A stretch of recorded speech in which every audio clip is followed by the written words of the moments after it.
Hey y'all, welcome back to New Slang. I'm your host, music journalist Thomas Mooney, and we're kicking off the last week of September being joined by singer-songwriter Sean Devine.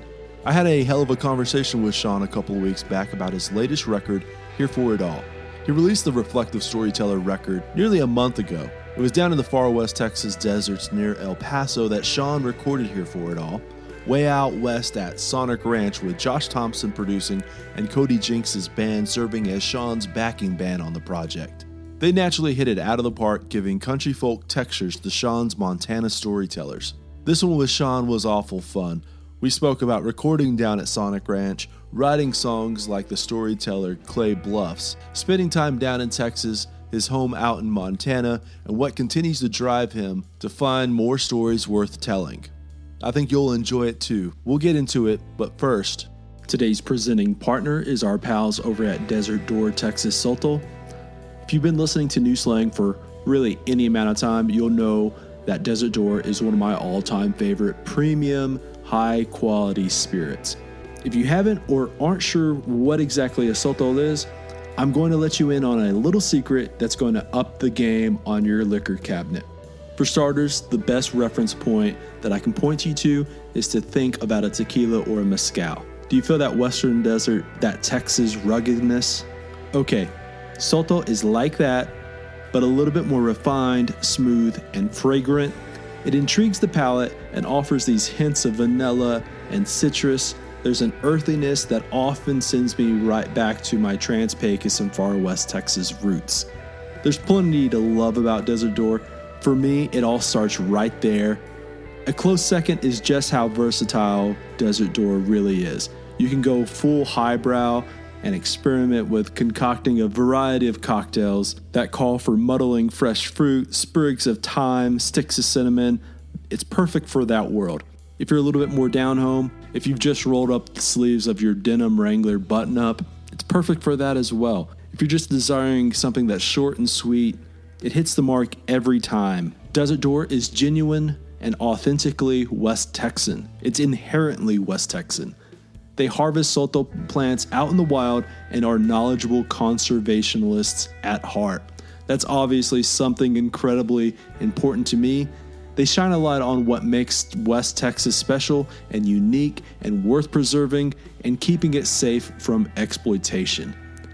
Right now, you can find Desert Door all over Texas, Colorado, Tennessee, and there's budding numbers in places like New Mexico, Arizona, California, and Georgia. Best thing you can do is to check out desertdoor.com to find where Desert Door is locally. Again, that's desertdoor.com.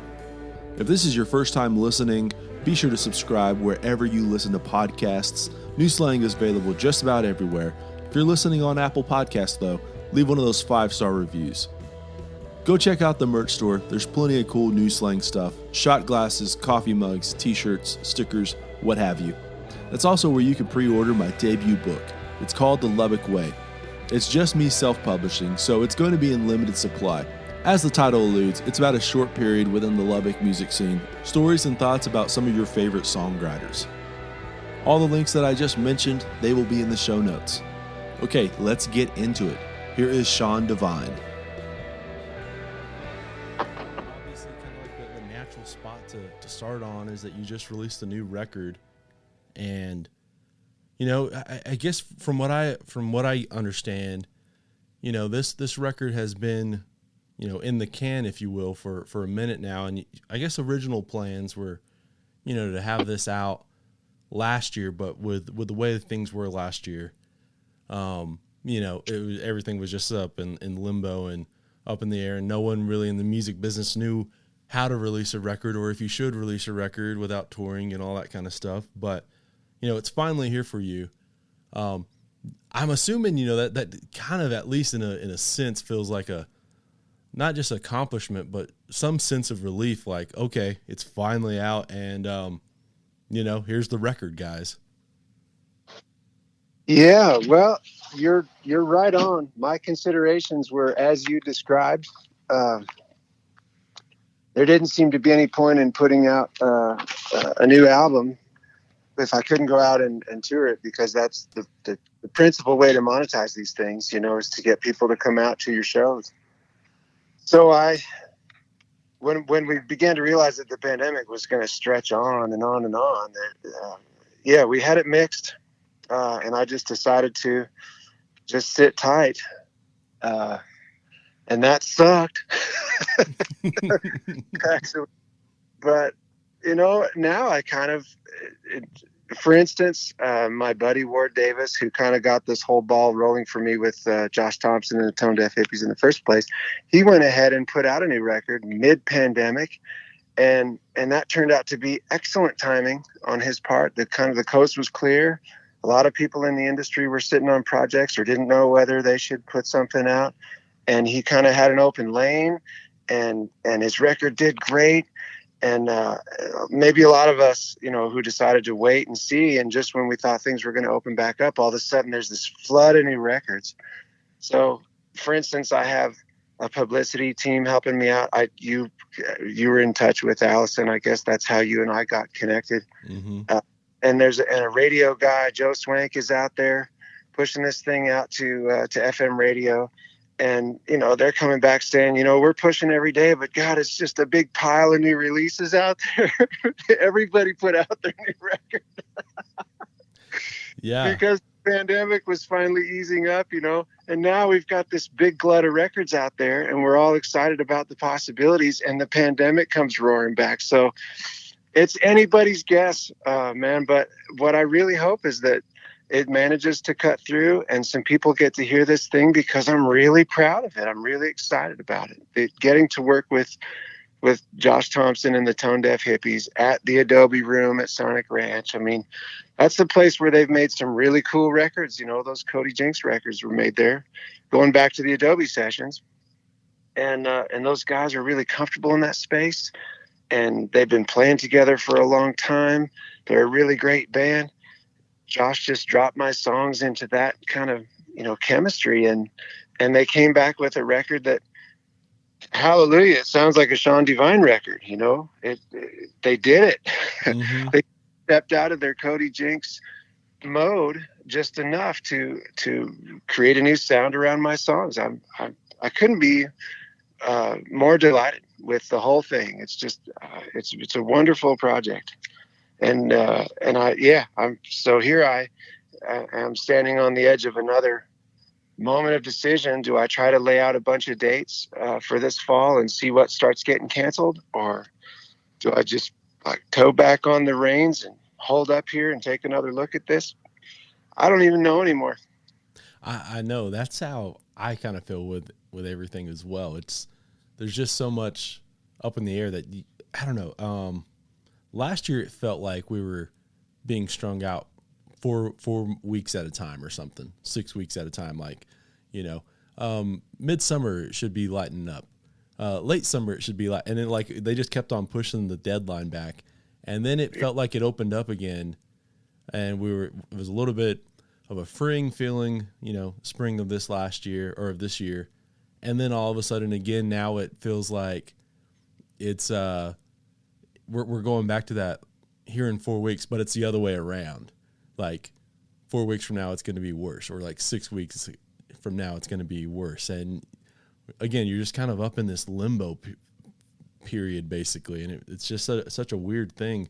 You mentioned Ward.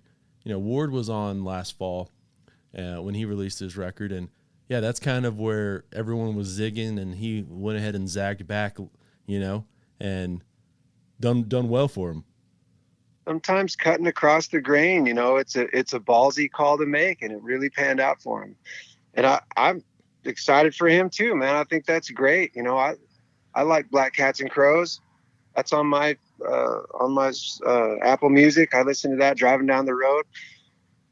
Ward was at my house recently. We had a really fun get together over here. He played in Livingston, my hometown, and put on a great show. And then they had a day off from the road. And I invited him out, Ward and the band, and we had a little party out here at my place. And I mean, I don't know how much I should really go on about that. We had a great time, and they got back on the road the next day in pretty good shape, I think. That's obviously up there in Montana, I wonder if is that kind of the norm as far as like there being, a couple more days off, a couple more days that you just kind of work in when it comes to the tour scheduling, when a band's coming out west, where they, not just necessarily driving, but, just wanting to soak up some of that landscape and, maybe a guy like you're going to be like, hey, I can show you some spots for the day off. Is that, have you noticed that, or is that kind of not necessarily always the case? Well, I don't know that Ward had a lot of say in where and when his days off on the road would occur. That True Grit, his agent lays that out for him. And I think that probably what they're trying to accomplish is to keep everybody busy. And it's a long drive to the gigs in Montana. They were speaking of zigging and zagging around the state. So they'd had a lot of windshield time in by the time they got to me. But my place has been on the musician trail for a long time, and I take a great pleasure in hosting bands on the road. People put me up when I'm on the road. As simple as like having a quiet and safe place to park the van, which I sleep in when I'm touring. Those are grand gestures. And if you wake up in the morning and somebody's got some good coffee on and they're making like, I don't know, biscuits and gravy or something, those are sweet, sweet times.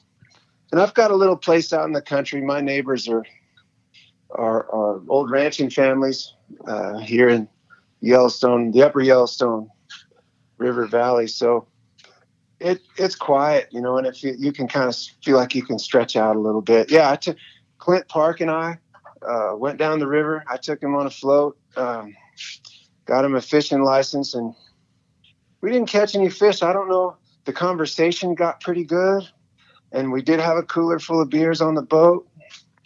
It seemed like after a point we kind of forgot about trying to catch fish. But it worked out, we had a great time.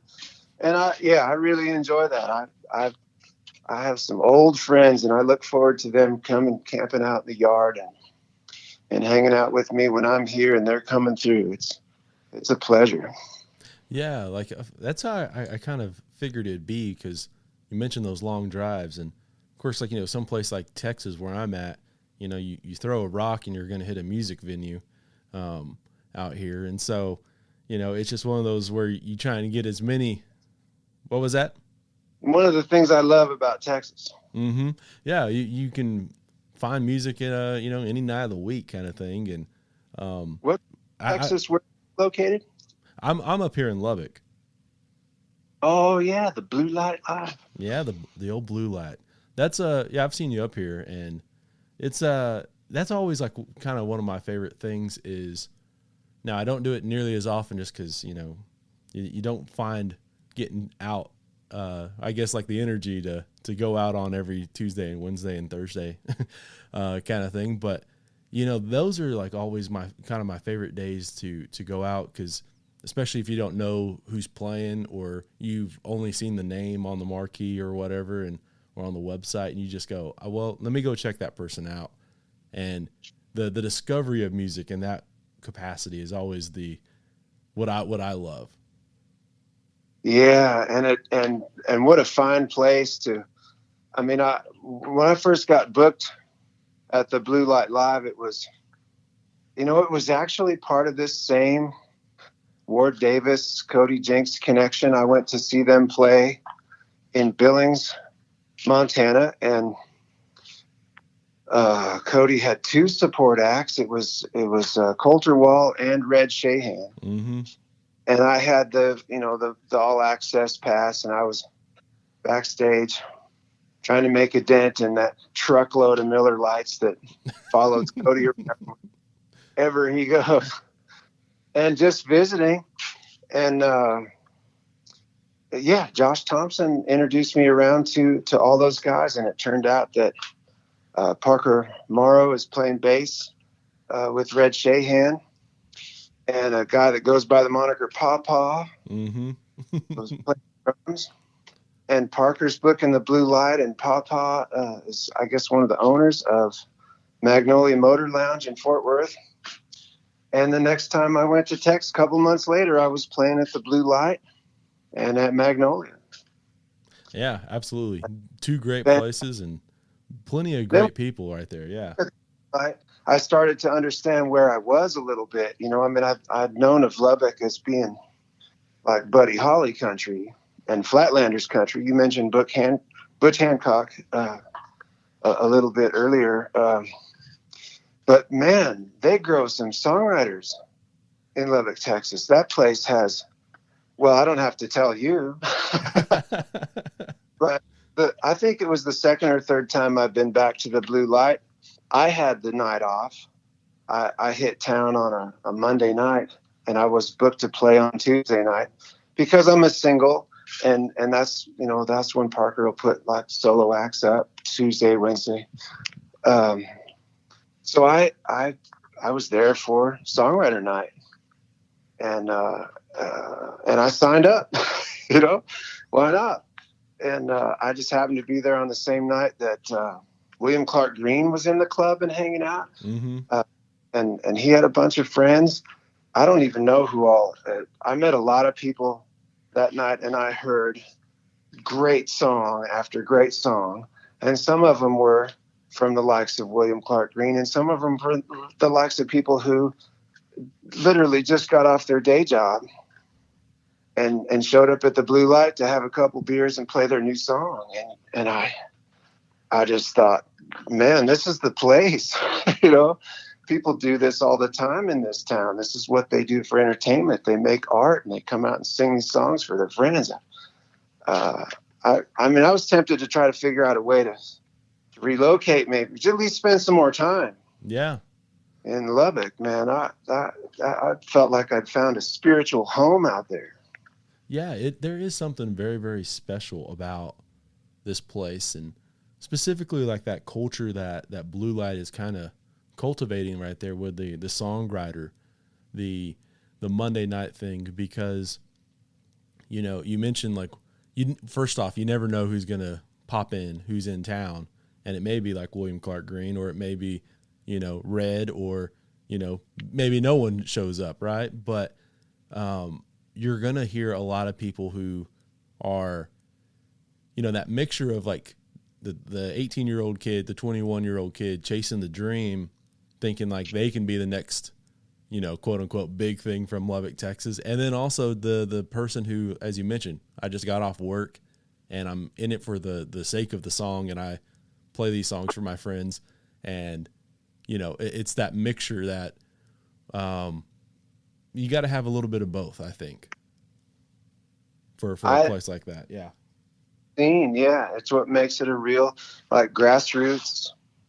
First of all, having a place like the Blue Light that has a cool stage, beautiful sound, by the way. And one of the greatest compliments that I have ever received that I can recall was at the end of a show, at the end of a set at the Blue Light, when Casey Heckman was running sound. And that guy's got ears a mile wide. You know, he understands the detail in the acoustic guitar. Mm-hmm. Monitor sound was just glorious. I was just reveling and like hearing myself so well. And after the show, Casey and I think one of the bartenders and I were sitting up at the bar having one. And he said, man, it's so great to have you come through and just be doing your own thing like you do. You know, like having your own sound, your own, mm-hmm. like, you know, I'm not showing up trying to be Texas country per se. I'm not trying to imitate or sing songs that I think that those people will like because I'm in their town. I just bring my show. You know, I do my songs, and I really love it, and I'm all in on that. And it felt really special for Casey to hold that up, particularly, you know, yeah, for respect. That was really, it confirmed for me that I was in the right place.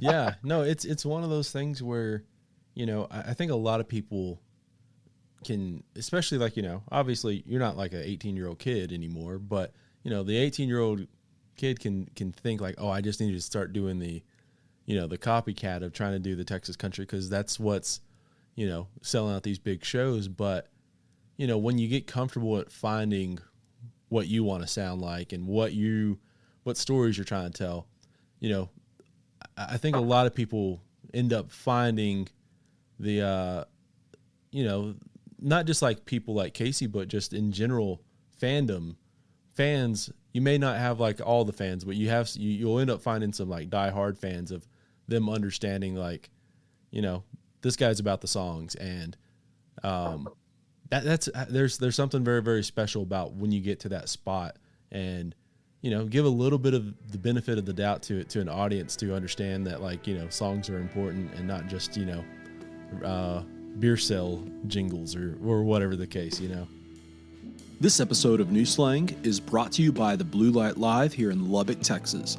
Blue Light has long been the heart and soul of the Lubbock singer-songwriter scene and has been a home away from home for some of Texas, Americana, country, and rock and roll's finest over the years.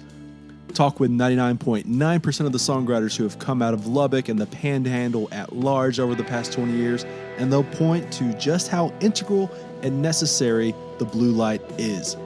With live music and touring slowly but surely coming back, spots like the Blue Light are getting back to their usual ways as well. That means music every night of the week. Do you want to see that schedule? Well, I've got a few options for you. 1, go to their socials and give them a follow. That is at Blue Light Live on Twitter, at The Blue Light Live on Instagram, and of course by just searching The Blue Light Live on Facebook. They're consistently posting that week's lineup of shows, as well as those heavy hitters that ought to be on your calendar that are coming up on the horizon. 2, check out BlueLightLubbock.com as well. There they have the full schedule, the cover charges, time, any of those specials that may be happening. While there, go check out their merch page. They have a wide range of hats, koozies, hoodies, sweaters, beanies, jackets, and so much more. You can, of course, get all of your merch needs when you go see your favorite band take the stage at Blue Light. Just ask the bartender and they will get you all set. Speaking of which, that's another great way of seeing who's playing there. Just go to the Blue Light. It's at 1806 Buddy Holly Avenue here in Lubbock, Texas.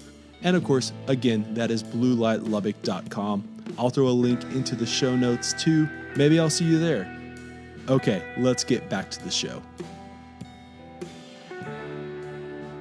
Yeah, I guess if I'm interpreting what you're saying correctly, it's, and I've been 18 years old for a long time, as you rightly surmised, and I suppose some part of me, as a performer, still is that kid who wants to please a crowd, who wants to get the accolades and the affirmation that goes with that.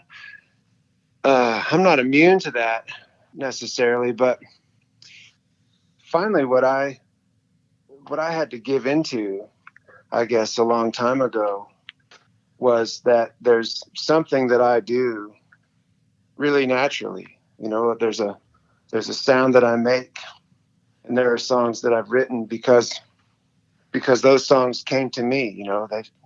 They picked me, you might say, and that's where I tap into a feeling of a power source, so that the music just comes flowing out in a really effortless way.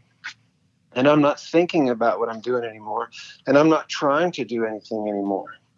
If I'm trying to do anything, it's just to stay out of the way, and let the music that apparently I'm here to offer just do its thing. Mm-hmm. And so when I'm feeling good, when I know I'm getting it right, like, look at me is the last thing on my mind, not on my mind at all. What I'm into is that a vibe gets set up in the room that gradually everybody's certainly welcome. The door is wide open, and people get drawn to that, and then we all share a feeling. We all have a shared experience. Yeah. And by the end, we've been someplace. We've heard the Sean Devine stories. That maybe we never heard before. We've been taken to a new place, and I think that's what we're out there for. that's my impression. I think you're right. Speaking of like these special kind of places, you already mentioned Sonic Ranch being a certain kind of, there's a certain feel, there's an atmosphere out there, there's a mood that people tap into. For those uninformed, it's on the border of Texas and Mexico, out by El Paso and Little Tornillo, Texas. And as I've talked with people who have gone out there to record, they always mention how you kind of feel like you're there to do a task, because like you go out there for a week or two or whatever the case is, or whatever your budget is, and you're going to make a record. You're not going home after the day is finished. You're out there and you're staying out there and you're recording, and then getting up the next morning and eating breakfast, and you're listening to mixes and all the stuff that entails making a record. It's a destination place. Obviously this record was cut over there. Had you been out there before? And if not, like, what was kind of like your first initial, reaction to kind of soaking the place up? I had not been out there before, so I was coming in with, I guess, zero bias. Mm-hmm. I didn't have a particular expectation. I knew that band, Cody and the Tone Deaf Hippies, had made a lot of records there at that point, and this is a place where they like to work. So I was certainly enthused about like tapping into that, whatever that special magic is that they had discovered there, and undoubtedly helped to cultivate there. That that was a buzz that's still on, and I get to just step into that. That it felt like an enormous privilege, and still does.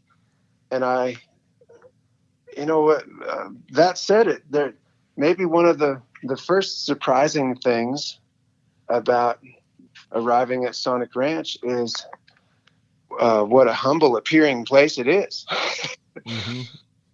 I mean, if you have some kind of grand notions about where cool records get made, and you've been to maybe some of the big shiny studios in Nashville or Austin, this is different. Different than that. Yeah, the Adobe Room was an old machine shop. I think it was a building that was for like repairing tractors. There's still a big steel I-beam that runs the length of the ceiling that I think even still has the pulley wheel on it, for a come along or something, for like lifting an engine out of a tractor. They kept some of the old functional features, and then did, of course, everything they needed to do about creating a really tight, clean acoustic environment in there. And the old Neve console, I started making records on tape because that's how you did it. I'm actually a pre-digital guy, and I feel really comfortable working with tape. In fact, Austin Blues we tracked at Cedar Creek in Austin we tracked it all, pretty much all live to 2-inch 24 Studer. And that was thrilling. I love to work that way.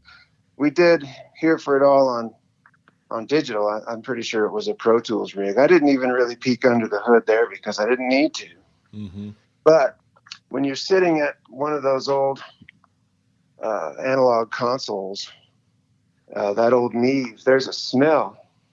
There's a warm electrical smell that comes up from equipment like that, and from like tube limiting amplifiers, or some kind of signal chain stuff that you might run a vocal or an acoustic guitar down on the way to to the board and all that stuff. So the smell in the control room felt really familiar and really comfortable to me. It made me feel like, yeah, this is a good spot because I can smell like tubes getting hot. And I love that.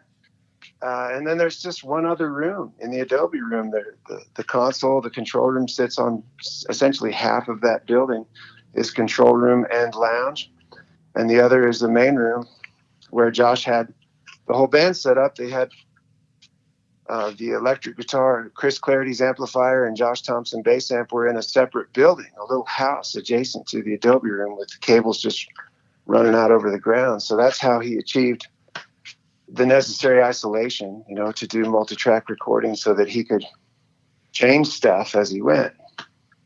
But really, it felt like, in a lot of ways to me, it felt like an old school recording setup. And that if I closed my eyes, it was no trouble imagining, the big reel-to-reel going round and round while we were tracking the songs. It felt really righteous that way, and I really enjoyed that. Now, all that said, one of the main things I need to impart about Sonic Ranch is, as you pointed out, it's a destination record. So everybody's kind of sequestered there, and you don't go out on the town drinking after a session and then come in hungover and like you're staring at a chart and trying to figure out what you wrote yesterday. Everybody stays in a little bit more of a disciplined mode, a focused mode, I think. But the overarching thing, even beyond all the things I've already described, is the hospitality. The rooms where you sleep out there are really nice and clean, and the beds are comfortable, and the food might be reason enough just to go to Sonic Ranch, just to book a vacation. Just go stay for a week or so and eat in this big dining room in the old main house. I think it's a pecan farm. It's still a pecan farm. Right. The old main house there, and they've got a kitchen staff that lays it out. Yeah. And so really, like, parts about working there that I thought were I might be like actually doing myself a little harm in terms of being able to maintain a strong focus on the material was that every time I sat down to eat, I couldn't stop. And then it was like hours after that before I was even awake again. It was great. It was really, really down home, very, very soulful place, and really a pleasure to work there. Yeah, I've heard stories about the food just being kind of one of those hooks they get into you. You don't want to leave just because of that right there. Yeah. See, and so I'm born and raised in Montana, and I guarantee if you come to visit me, and I take you out to something that we call Mexican food, you'll probably be not saying a lot of things that you're thinking. You seem like a really a nice guy, and it's not that it's bad, but it's northern Mexican food. It's we've actually got a new place in Livingston that I think kind of is comparable, but I didn't know what Mexican food or Tex-Mex cuisine was until I toured around Texas even a few times, where I finally got my act together so that I wasn't eating from like drive-through windows out of the van, just trying to get to the next, I started to get a feel for the place, and I knew where to go sit down and have a meal from time to time. And so I'm no connoisseur of these things, but Sonic Ranch was really, it was an eye opener. It was a soul opener in many ways, in that way. Yeah. I'd go back and do it all again. Drop of a hat. This episode is in part brought to you by Charlie Stout Photography. Charlie Stout has long been a great buddy of mine, and for as long as I've known him, he's always had a good eye for ideas, for lines in a song, and notably, an eye for what makes a great photograph. Yes, we're going to roll with that tried and true cliche about a great photographer having a good eye. But it's cliche for a reason. More often than not, it means it's true. Right now, I want y'all to head on over to charliestout.com to get an idea of what I'm talking about. While you're at it, go give him a follow on Instagram and Twitter at Charlie Stout. Right now, he has about 50 photographs for sale on charliestout.com, with a vast majority of those being landscapes and sky shots of West Texas, New Mexico, and Arizona. The American Southwest, if you will. A lot of cacti and clouds, windmills and open roads, sunsets and stardust. He captures a lot of what I love about West Texas and these dry, arid climates. That's mainly that vast emptiness that can really make you feel small. The depth and the weight and the intensity, it's all in there. Right now, he's doing a special on his prints. Each week, he releases a new photo, and for 1 week only, that photograph is at a special introductory rate. For just $25, you'll get an 8.5 by 11. That's just about half off the regular price. For $75, you can get a 13 by 19, and for $110, you can get a 17 by 22. After the week, they go back to regular prices, which are still an absolute steal if you ask me. Also, just a pro tip, keep a watchful eye out on his Twitter. He's consistently posting one-offs, errors, and randoms on there that are for sale that are in the flash sale variety. Again, that is at Charlie Stout for Twitter and Instagram. Head on over to charliestout.com, grab a signed print, buy a record, get yourself some nature sounds and some nature shots. All right, let's get back to the episode. Well, you say you're not a connoisseur of all these things, but I tell you, songwriters and bands, specifically bands who are still like in vans, those are the people who have their ear to the ground when it comes to, cheap, good food around the country, and like where to stop in on all these little towns, because,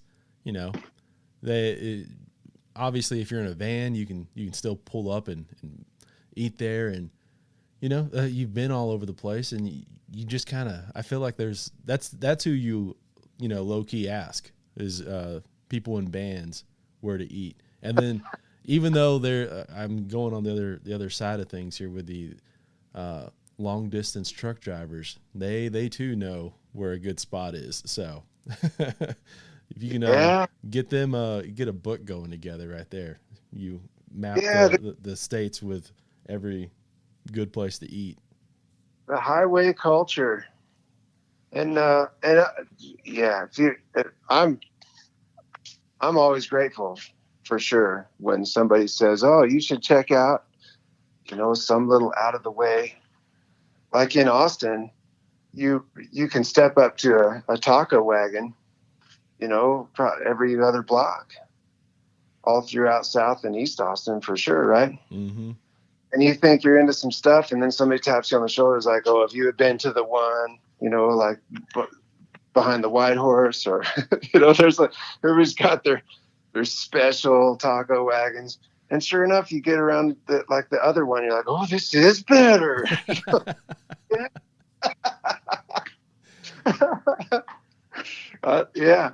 Always. If you ever see me out there, by all means, wise me up, clue me in, show me where the very best of like street food or something that I can pick up and take with me, because I probably have to keep moving. No, absolutely. But the other thing that I really love about what you've done with this record is kind of like those stories, or I guess like the setup of the record, as far as what I'd call, I guess, like the relationship between you and Josh, as far as picking these songs, how, you send them over a Dropbox with, 25, 30 songs, and then kind of that working relationship of figuring out what this record is. I'm always fascinated with how a record is done that way, where, I think a lot of people sometimes think that, oh, I wrote 10 songs, here's the record, here's the 10-song record, and this is the first 10 I wrote. Most of the times it's not that. It is dwindling down the songs and figuring out what works together.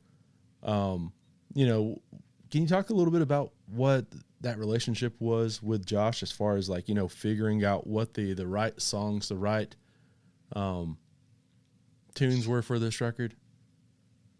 Yeah, I mean, I can tell you what little I know about it.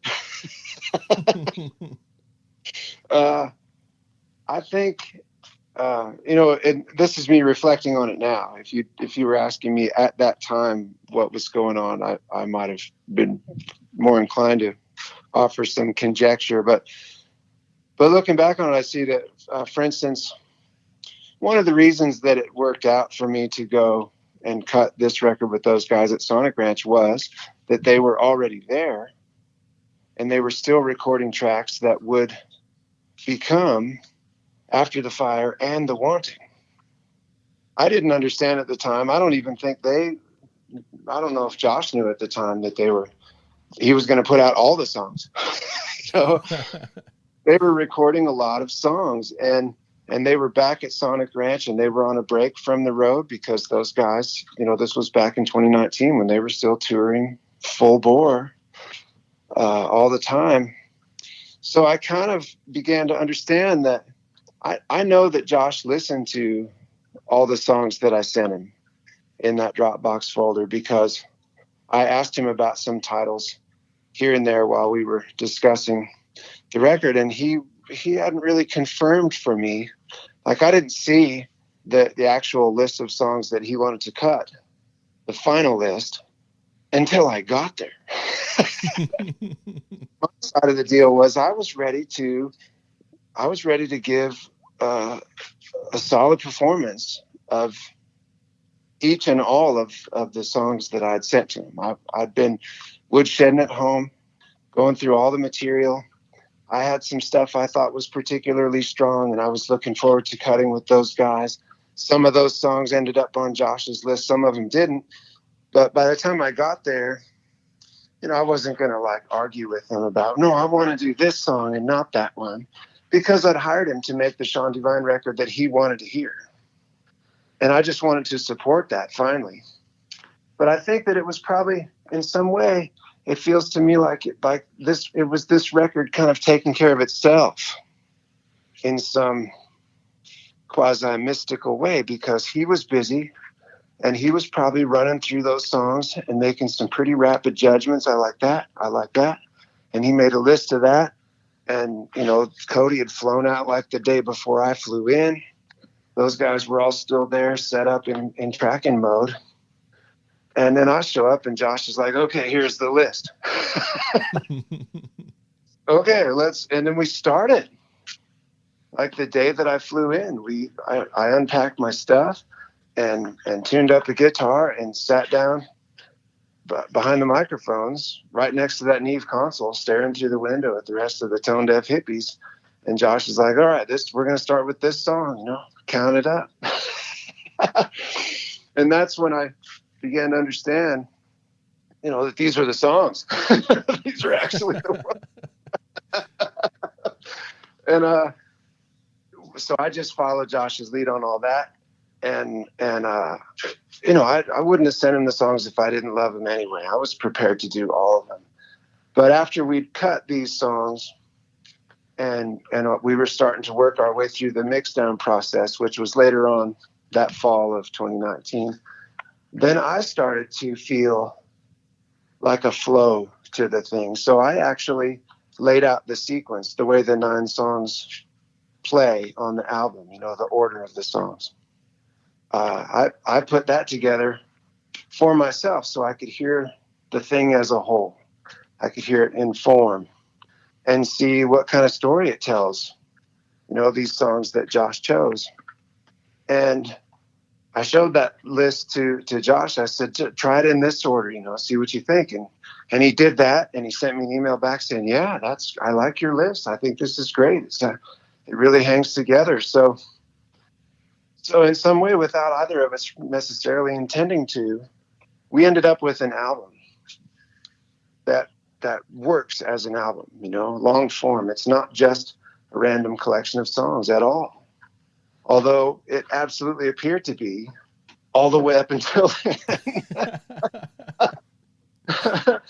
and it's the same as writing songs for me.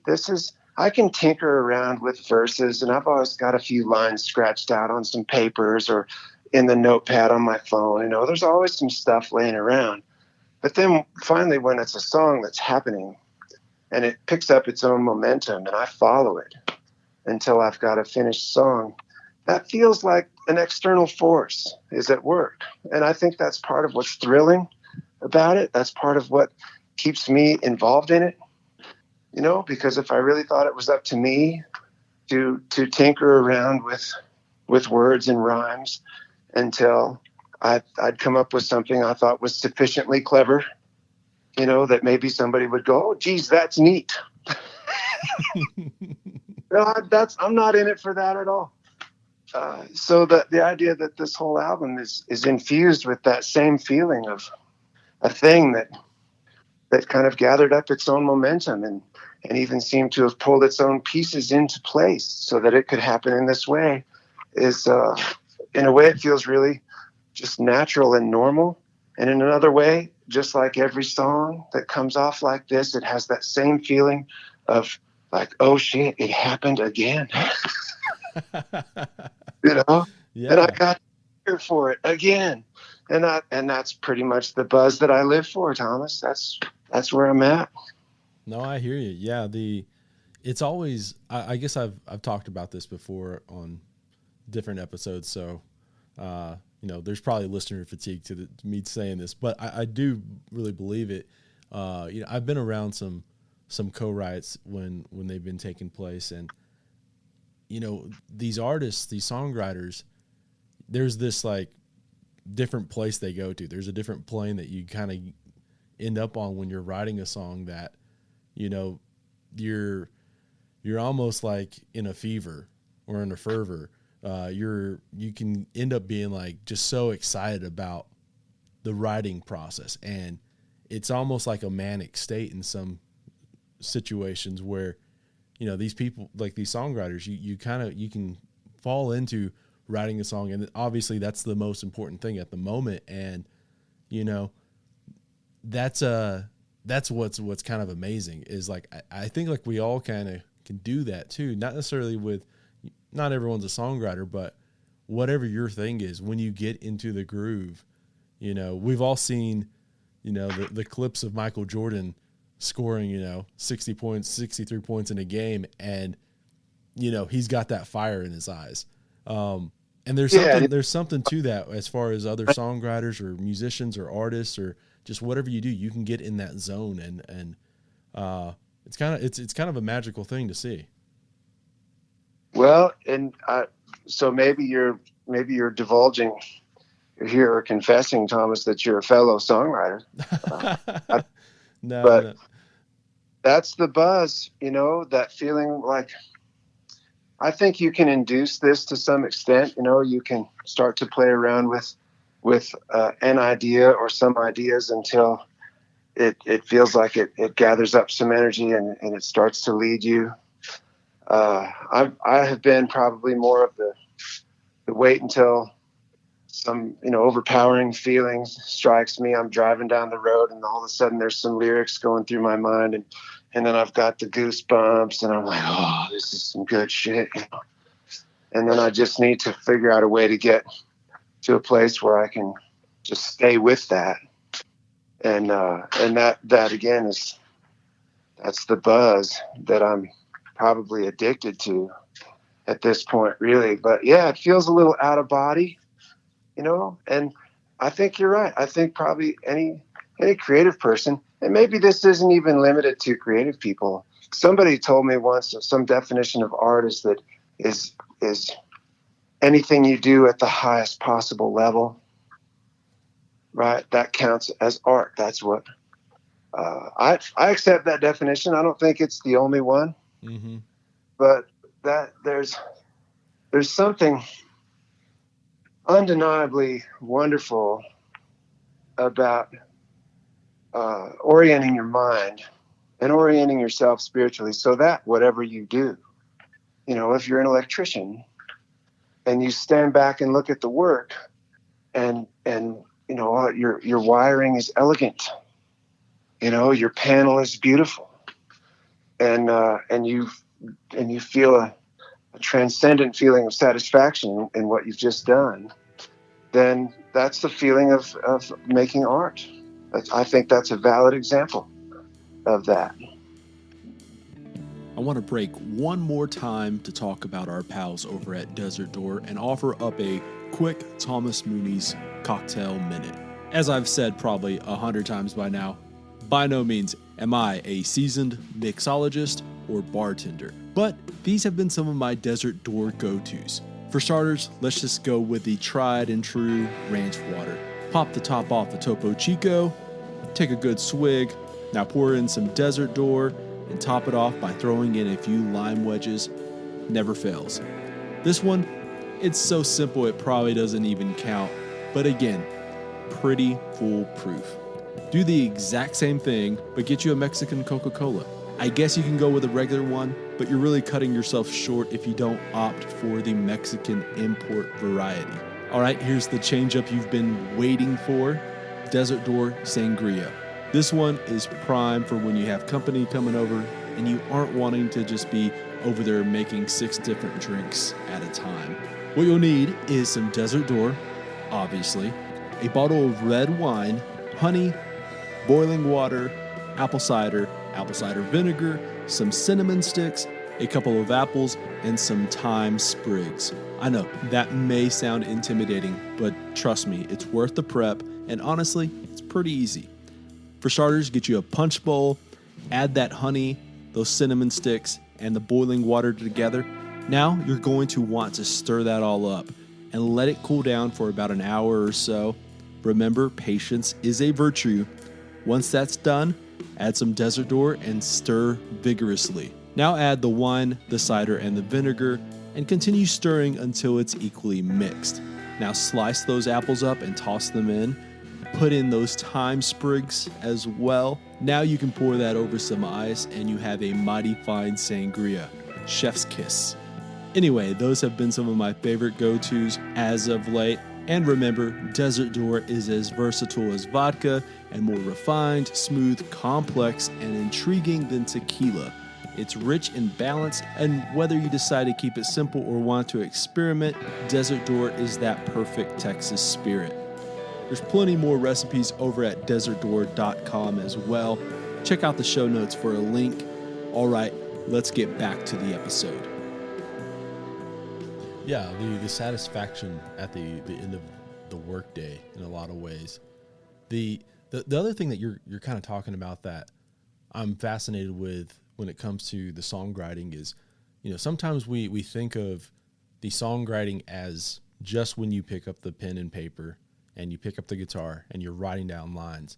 But, there's usually like a big time period before that even happens where you're just kind of thinking about the song, thinking about it. And you mentioned like if you're driving down the road and a line comes to you, that's also part of the songwriting process as well. And, just when you're thinking about that idea and you're letting it kind of stew up and you're, you whatever task you're doing, if it's driving down the road or just washing dishes and you're thinking about this idea, how often does that happen for you? And do you find that, you're thinking about a song idea a lot longer than maybe the actual writing down of the lyrics? I think that you're onto something here, which for me, the way that translates, or maybe my best description of it is that there is a kind of discipline, and this won't look like discipline probably to the outside observer, but there is a kind of discipline to keeping your mind oriented in just such a way that you are an idea collector.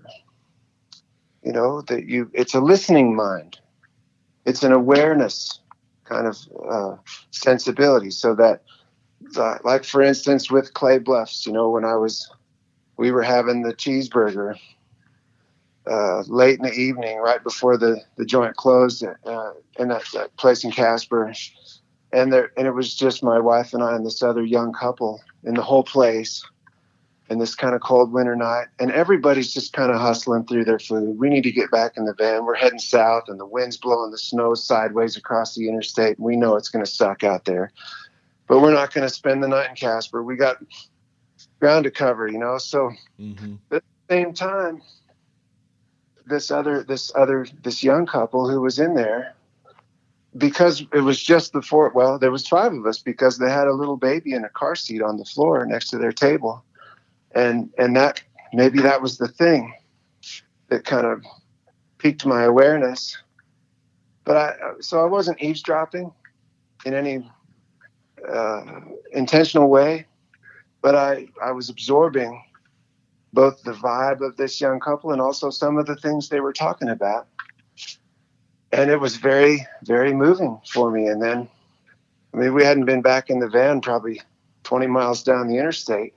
And I started typing the lyrics to the song Clay Bluffs into the notepad on my phone was the handiest thing. And it was dark, you know, so you can do that. And that's pretty much the way the song lays on the record, you know. That was, it was just, and so just in daily life, yeah. And it tends to be times when it's not really convenient at all. Like you said, in the shower, or washing dishes, or like out here on my, I like to refer to it as my tractor. I've got 2 acres of grass to keep mowed here just so it doesn't go to weeds. You know, I'm nobody's version of the Condé Nast gardener, but I spend a fair amount of time in the summer riding around on my lawn tractor. With ear protection on because I'm trying to preserve that, and out there all sweaty with a bunch of like grass seed and duff stuck all over me, and then of course I'll start feeling something. I'll start hearing some words in my head. It's a big commitment sometimes, you know, to just be the guy who's like, this is important. This is what I'm supposed to be here for. I've got to shut down this tractor and leave the grass tall, so I can go someplace with a pen and some paper and address this, you know. And admittedly, a lot of the time I don't, you know. I just go ahead and stay in the shower and finish washing my hair. By the time I get out, my wife or my kids or somebody's talking to me, or the phone rang or some shit, and then, you know, whatever that magical moment, that goosebumps idea that I was having, that it may be gone forever. And that's part of it too. But just, you know, knowing it isn't going to be the last time, and knowing that it's really my job, if this can be properly described as a job, is to stay open and maintain a listening kind of consciousness so that I can hear and feel the things going on around me that become songs. You know, it almost feels as if the world needs music. The world needs these things. We humans, we need this stuff, and it comes through us, but it's a foment of energies that's going on around us all the time. And the trick, if it's a trick, is to just be in a state of mind so that you can hear it. Yeah, you have to be, you know, I guess I'm gonna butcher the quote, but it's like the Ray Wiley Hubbard thing of like, don't question inspiration, you know, but, you know, also it's okay to go back and edit, you know, or whatever the case is, because I guess like sometimes you have to, you know, and it's a process of figuring out what that point is of knowing when a song is a song, and then when, you know, something's just you know, you're just doing it for the process of, you know, being academic, I guess, in a sense, right? Of just doing something in a way of, and maybe just thinking about something and then letting it go. And, you know, as you mentioned right there, you know, it's also, you're married, all that kind of stuff. You have to find that balance of knowing when to take those moments of like, okay, I have to stop mowing the grass. I have to, everyone don't bother me for a minute. I got to go do this. And then also, when to let those things go, because it can be impractical in both ways if you go too far in one direction or the other. Yeah. And if you're, I've been 18 for a long time. And if the way that your way of being is causing a lot of friction in your relationships, then eventually that's going to break down, and that turns out to be not conducive to, I've certainly written a lot of songs after I had wrecked some relationships. That's a really powerful time to express some powerful emotions. Mm-hmm. But I can't endorse that. As you find me now, having written, I don't even know how many songs I've forgotten. I'm sure way more songs at this point than I still remember that I have written. And I'm sure that they're not all great songs, really. I hope that I have written at this point maybe a dozen songs that would really matter. Like if I died tomorrow and somebody dug up my box set material, they would find maybe a dozen or 15 songs in there that really have the timelessness, that would really matter over the long term. I hope. I really that seems to me to be a pretty realistic kind of ratio. Write a few hundred, maybe get a dozen.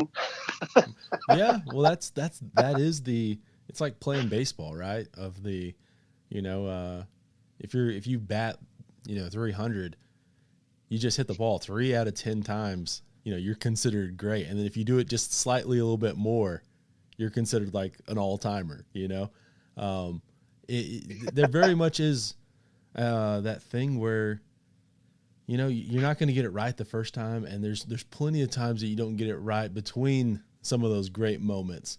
And, as you mentioned, or as we kind of talked about for even this record, that you had 25 plus songs, and I'm sure there was probably more that didn't even make the Dropbox. So you had plenty of material that was going to be here, but sometimes you just have to finish a song just because it may get you onto the next one or whatever the case. So that's just part of it, I think. Maybe also like, especially when I was younger in my 20s and probably through my 30s, I felt like if I was going to issue a song into the world, that it had to be some exceptional thing. It had to be a landmark piece of art. I've had myself all to myself growing up in Montana, so it's not like I've had even a vibrant community like there in Lubbock, where I would have friends come over and listen to my new song and go, yeah, dude, it's okay.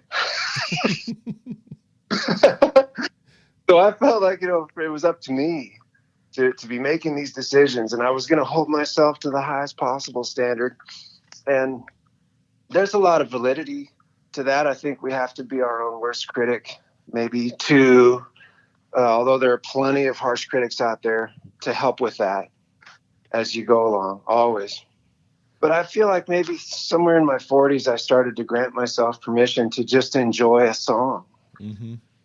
So something moved me enough to write it, and I went ahead. Like Crazy 2 from the new record is one of these that I just kind of dashed off in a mood.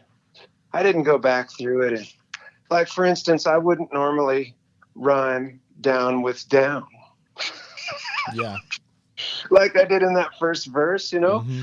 I took a second look at that before we actually cut it, and I was like, well, I could rephrase this, I guess, but is it really going to matter, long term, what this song is for and the feeling that it's here to impart? I think we can rhyme pedal down with slowing down this time, and we'll just go with it because, shit. It's a fun song. It gives you a fun feeling, This song is just there. It's almost like, I feel like, more for a visceral feeling than to have the didactic kind of lyric credibility that I normally insist on. Yeah, no, absolutely. There's sometimes I think we take all this too serious, And sure, like we need like great art and art in general.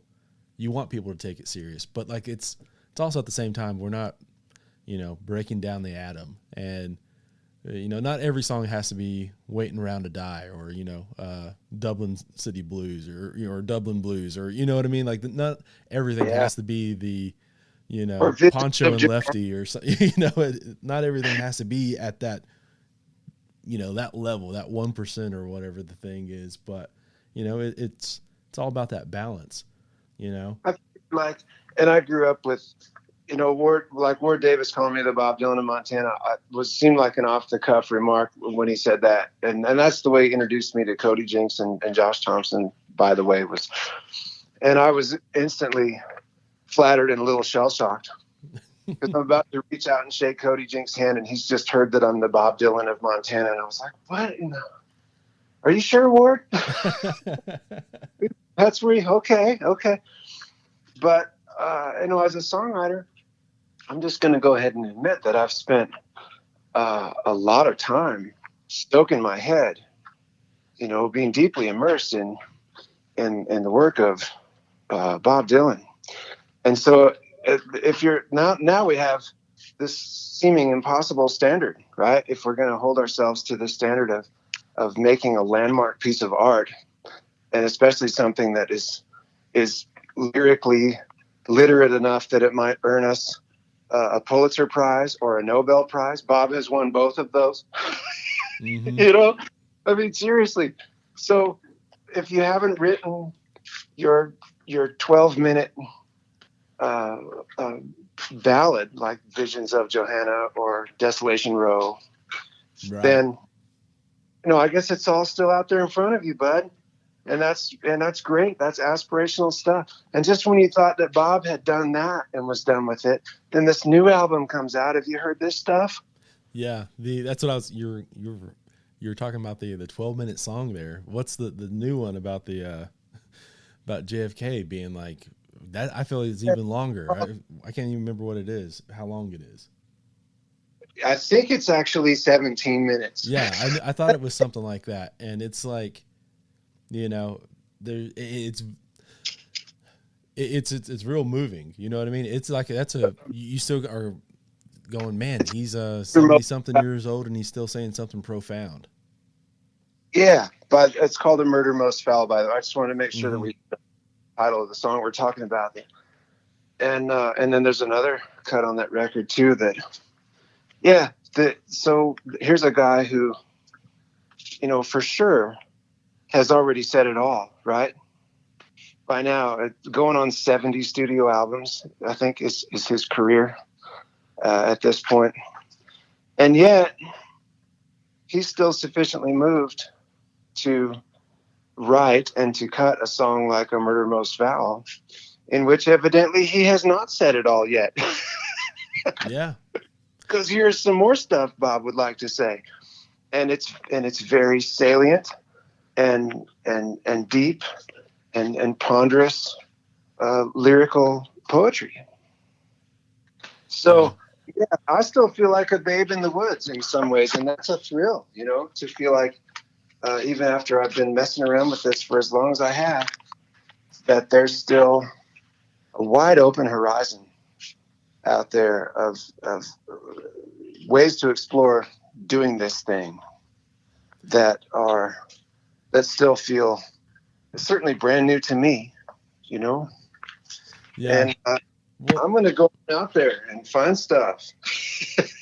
Yeah, no, I think so too. It's in a way it's comforting and reassuring when someone like Dylan or hell, like, Larry McMurtry, the novelist, or like Cormac McCarthy, these guys are all were working in their old age. You know what I mean? Like they're finding new stories to tell. And of course, like I'm a big Cormac McCarthy fan, and his next book has been supposed to be coming out the last 5 years, but we're still waiting for it. But there's something reassuring about, like, there's still being stuff to find and discover, even when you feel, or when you're when you're 20, when you're 30, you kind of almost feel like what are you doing at 70? Or if you've told all the stories, and these are accomplished people, and yeah, for just even someone like me, maybe there's going to still be stuff to do at that age, Undoubtedly. Yeah, if you maintain a sincere curiosity, a listening mind, I believe that you'll find that the material is going to be there, virtually endless. And then the way that you interpret it, after you've witnessed the material, and the way that you interpret it is going to change and evolve as you do, as you age and become in some ways more cynical. You have a more active filter for stuff. And then in other ways, you're also a little more devil may care because, in some ways, what the hell, this is just another song and I'm going to keep making them anyway. So you've got a little license, you don't have to bear down on everything you do like it's the last like it's your legacy moment. Mm-hmm. It's wonderful. There's an increasing feeling of freedom about it that I'm finding anyway. I'm only 52 as of this summer, but I've been writing songs since I was a child, and it's starting to feel like a kind of a long time that I've been doing this relationship that I've had with the muse, with the music. And, I don't feel like it's a waning thing at all. Yeah. This isn't something that's subsiding for me in any sense. It's a big thing out there. Yeah, no, absolutely. That's how has it, I guess, been, not necessarily like we need to start talking about the next record or anything like that, but how has this past year been, where, I guess not technically 2021, but I mean more the 2020 year, as far as when, you're off the road, everyone's kind of in isolation in these quarantines. Did you find that, how did you, I guess, find that when it came to, doing art and writing songs? Were you able to find the space and the places to go to, or did you find it a little bit more difficult to figure out and navigate? Man, it's an interesting question. It's a really good question, actually, Thomas. I feel like I stepped through a pretty obvious sequence of steps, looking back on it now. The first step was, so I'm just going to stay home for a while. There doesn't appear to be anything else I can do. Obviously, I'll be writing and playing my guitar and just laying low for a while. I started to look forward to that a little bit. Let's do that. And then as I started going through the process of going through the blank books where I write stuff down, or the sheaf of papers that I always seem to have laying around my desk or something, and I'm seeing things and nothing's really turning me on, And so I began to think, well, that's because this is a moment, we're in one of those moments. It's a 100-year pandemic, right? Mm-hmm. Be alive during one of those times. So then I started to feel like, well, I need to address that, as a writer, I should have something to say about that.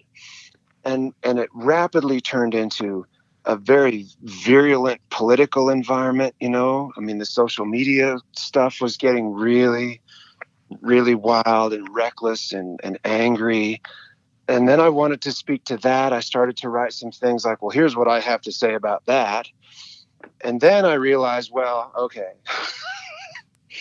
I'm probably not ready to make some career-defining statements, that boil down to contests of opinion with people on Facebook. Okay. So I kind of set that aside and like, okay, well, I just need to cool off. I'm not in a bad way here. I live in a rural state outside of town. I don't have to avoid people on the regular. I can stay home. This is going to be okay. So I gradually started to open back up into just the wider world of like how I write songs. What do I write about? The experience of viewing the world through my eyeballs and how I process things and how I feel and letting that kind of percolate, and digest and move around. And then I started to write some things that, were just Sean Devine songs finally. They weren't about a global pandemic, and they weren't about like hateful rhetoric on social media. And it didn't have to be, I relieved myself of a feeling like that I'm supposed to respond to all this, because the world needs to hear my opinion as a songwriter. And so in the end, by the time I was back to work on this record and focused on getting a project out in the world and telling the story about it, and I was thrilled about all that, I hadn't actually written very much. I'd only come up with a couple, 3 new songs and a bunch of new starts, and ideas that I've got laying around right now that I feel really, really excited about. It took me all that time in a way to just kind of process the process of getting back to just being the guy that I have always been. And I reckon that I'm really supposed to be. And in some ways I feel like I was temporarily kind of led astray by the idea that, a global pandemic was supposed to call on something for me to do something else. Right. Well, that's kind of, in its own way reassuring right there, is that, you ended up, sometimes you have to go in these, you have to, I guess, be indulged in these hypothetical ideas of what I'm going to write about just to get back to that point where you're like, okay, well, you've exhausted those ideas, and let's get back to the thing that I do best. And maybe that's right there at the very beginning again, but now you don't necessarily have to write the 3-minute song about Twitter and Facebook and but and thank God I don't have to do that.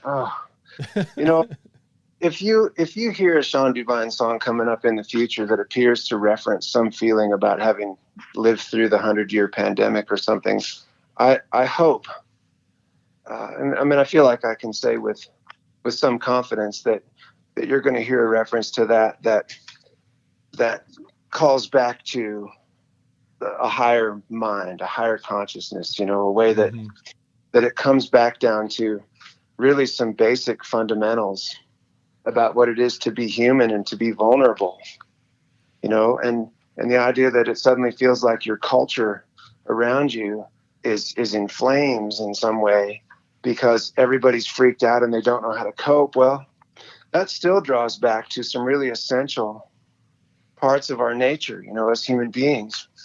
And, hopefully we all get to live through that. Now, obviously, a lot of people did not get to live through all that, so their story is done now. But for those of us who do actually get to live through it, hopefully we get to a point where we can consider all this again in light of the really basic essential stuff of, compassion and empathy and understanding that if somebody feels a need to write some long, hateful post on Facebook about their politics or something, that, obviously that's a person who is in a deep and desperate struggle inside of themselves. And they could probably use a sweet song, that just makes them feel like if they can just find a little space around themselves and take a deep breath, that this can actually be okay. No, and maybe I'm right there with you on all that. That's absolutely, sometimes like, you think like, how did this person get to this spot? And, obviously a lot of times it's just the frustration and the pressure that maybe you don't even necessarily know about. Now, granted, like there's probably plenty of other stuff that's going on as well. You can say about them being selfish or whatever the case, but a lot of times it's just the pressure of life that they're not being able to figure out the way to cope. And sometimes the escapism of a song or a TV show or a book or just a 5-minute walk around the block does the wonders. It does for me. Mm-hmm. you know, I mean, when I'm feeling stressed out about some things, and I do, believe it or not, man, I get stressed out about some things, and I'm drawn back to a song. You know, I mean, if you can sit and listen to Guy Clark's "My Favorite Picture of You" all the way through, and you started out in some kind of amped up and anxious disposition, if you come out the other end of that feeling the same way, you probably need to up the meds or something. You know, I mean, that music is there to help fix your world into a more timeless place, you know, into a space that appreciates both the immediate, you know, the seeming mundane, and at the same time using those archetypal images as a way to transcend the whole experience, and so that you can sail on, you know, maybe just a little bit of elevation there, just get above it all. And music can do that, and I think it's for that, frankly. You know, I turn to it when I need it, and it's always been there for me. Yeah, absolutely. I 100% agree with all that. You know, so yeah, I'm always so horrible at ending these, but man, it's been such a great pleasure talking this afternoon about this record and about songs, and you know, about what a surreal time this has been this past couple of years. But you know, I think we're gonna be okay. I don't know. I'm taking the optimist route and thinking we're gonna end up being okay after if we just kind of handle things right properly. Take a little bit of time, get those listen to more songs. My commitment is that I'm going to do everything that I can do about just staying true to myself, and I'm going to keep making art that lifts me up, you know, that makes me feel good or better, and for as long as I can, for as long as I live, whether that's a week or another 40 years, my intention is to just keep putting the proverbial foot in front of the other, and until I get there. Yeah, absolutely, man. Yeah, it's yeah. Next time you're coming through Lubbock, you know, we'll go have a beer or something at Blue Light. Oh, I would be delighted to do that, and I hope I get to come through Lubbock again before too long. You know, I've been in touch with Parker. All right, that is it for this one. Be sure to check out Here For It All by Sean Devine. Go stop on over and visit our presenting partners over at Desert Door, The Blue Light Live, and Charlie Stout Photography. Go pre-order The Lubbock Way by me, Thomas Mooney. And yeah, I'll see y'all later this week for another episode